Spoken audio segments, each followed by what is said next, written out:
नमः सच्चिदानंदरूपाय परमात्मने ज्योतिर्मय स्वरूपाय विश्वमांगल्यमूर्तये प्रकृति पंचभूतानि ग्रहालोकास्वरास्तथा दिशः कालश्च सर्वेषां सदा कुर्वन्तु मंगलम्।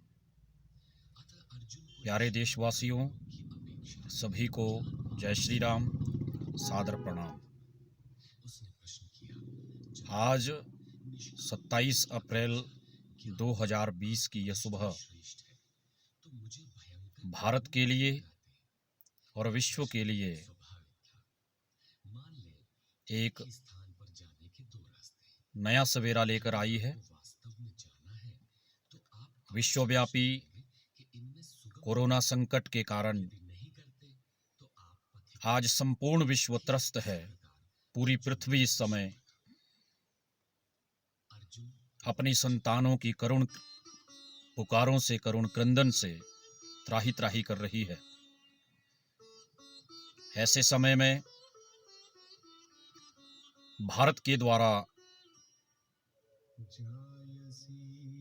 इस कोरोना संकट के काल में, कोरोना के आपातकाल में बड़े व्यवस्थित ढंग से माननीय प्रधानमंत्री श्रद्धेय श्रीमान नरेंद्र भाई मोदी जी के नेतृत्व में कोरोना पर विजय प्राप्त करने का जो संकल्प लिया है, आज हम सब देशवासियों का दायित्व बनता है कि हम माननीय प्रधानमंत्री जी के साथ उनके निर्देशों का शब्दशः पालन करते हुए इस मातृभूमि को कोविड-19 अर्थात कोरोना रूपी महामारी से बचाने के लिए कृत संकल्प हों। आज सारी मानवता खतरे में है और भारत की ओर बड़ी करुणामूलक निगाहों से देख रही है कि इस संकट के समय, इस त्रासदी के समय, इस आपदा के समय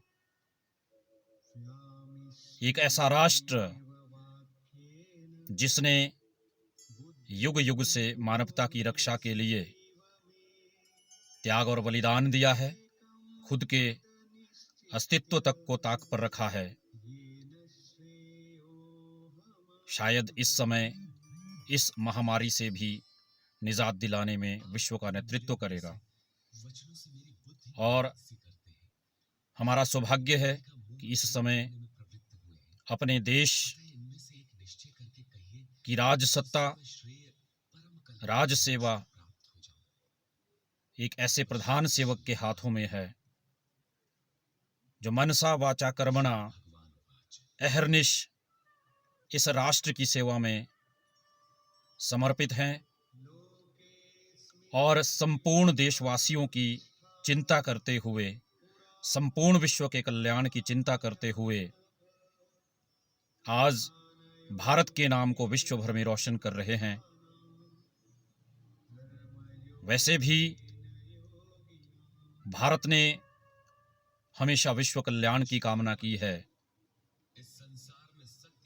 हम इसी धारणा पर काम करते हैं कि प्रकृति का जीव जीव सुखी रहे, समृद्ध रहे और ये संपूर्ण धरा हमेशा सुखी और समृद्ध हो। ऋग्वेद का एक सूक्त जिसमें कहा गया, ईशावास्यमिदं जगत येन तेन त्यक्तेन भुंजी था, ये संपूर्ण जगत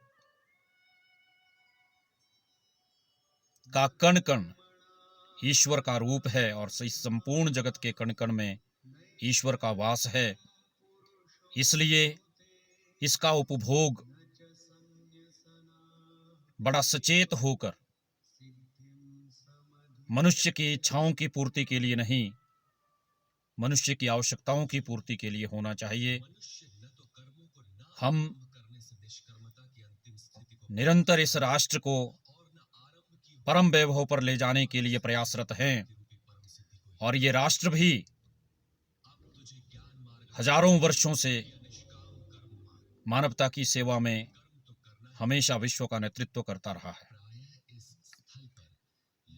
इसका कारण है कि इस राष्ट्र की भावना वसुधैव कुटुंबकम की है। हमने विश्व को वसुधैव कुटुंबकम का सिद्धांत दिया। सारी धरा ही हमारा परिवार है। हम हर जीव से, हम हर आत्मा से प्रेम करते हैं और उस आत्मा के कल्याण की कामना करते हैं। हमारे मनीषियों ने विश्व कल्याण की भावना से ही यह सिद्धांत प्रतिपादित किया कि सर्वे भवन्तु सुखिनः, सर्वे सन्तु निरामयः, सर्वे भद्राणि पश्यन्तु, माँ कश्चित् दुख भाग भवेत्। सभी सुखी हों, सभी निरोगी हों, सभी एक दूसरे के मनोभावों को समझें, एक दूसरे को भ्रातृत्व भाव से देखें और दुनिया में कोई भी दुखी ना हो, किसी को भी किसी प्रकार का कलेश ना हो। इस सिद्धांत को मानते हुए आज हम सब देशवासियों का दायित्व बनता है कि हम इस संकट से खुद को तो बचाए हैं, अपने राष्ट्र को तो बचाए हैं, लेकिन मानवता की सेवा के लिए, इस विश्व को भी इस आपदा से बचाने के लिए तन मन धन से समर्पित हों। इसके लिए जरूरी है कि हमारा अपना अस्तित्व बना रहे। हम सरकार के द्वारा दिए गए निर्देशों का पालन करें। कुछ प्रांतों में आज से कुछ शर्तों के साथ कर्फ्यू और लॉकडाउन में थोड़ी छूट दी जा रही है।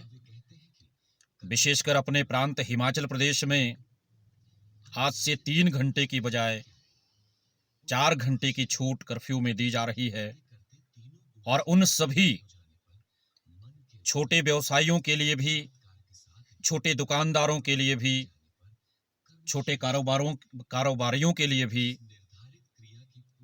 ये सुबह एक नई उम्मीद की किरण लेकर आई है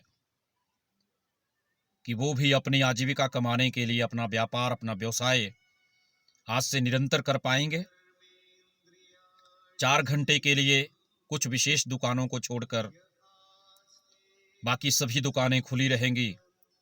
तो ऐसे में उन सभी व्यापारी भाइयों का, व्यवसायिक वर्ग का और ग्राहकों का भी दायित्व बनता है कि शारीरिक दूरी का विशेष ध्यान रखें,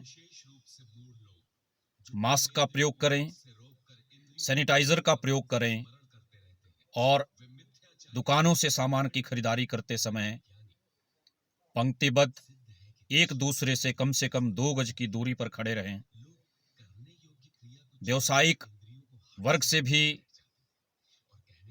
ये निवेदन रहेगा कि आप भी लॉकडाउन के नियमों का पूरी तरह से पालन करते हुए इस कोविड-19 के बचाव के लिए अपने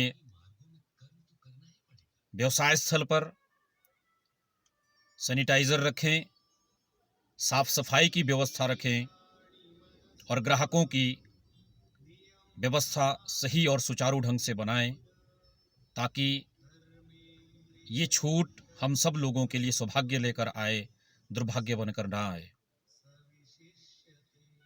इस आवेदन के साथ साथ देशवासियों से नम्र निवेदन करना चाहेंगे कि इस समय संपूर्ण राजनीतिक, सामाजिक, सांस्कृतिक, धार्मिक और जातिवादी पूर्वाग्रहों को छोड़कर हम सब इस राष्ट्र रूपी देव की आराधना के लिए इस यज्ञ में अपनी पूर्ण आहुति दें और भारत को शीर्ष पर स्थापित करने के लिए सरकार के साथ, प्रशासन के साथ कानून सम्मत होकर कदम से कदम मिलाकर चलें, ताकि अन्य विकसित देशों से भी बेहतर व्यवस्था हम अपने राष्ट्र में दे सकें और इस महामारी के प्रकोप को कम कर सकें। इन सभी आग्रहों के साथ आप सभी को बहुत बहुत सादर प्रणाम, सादर नमन। जय हिंद, जय भारत।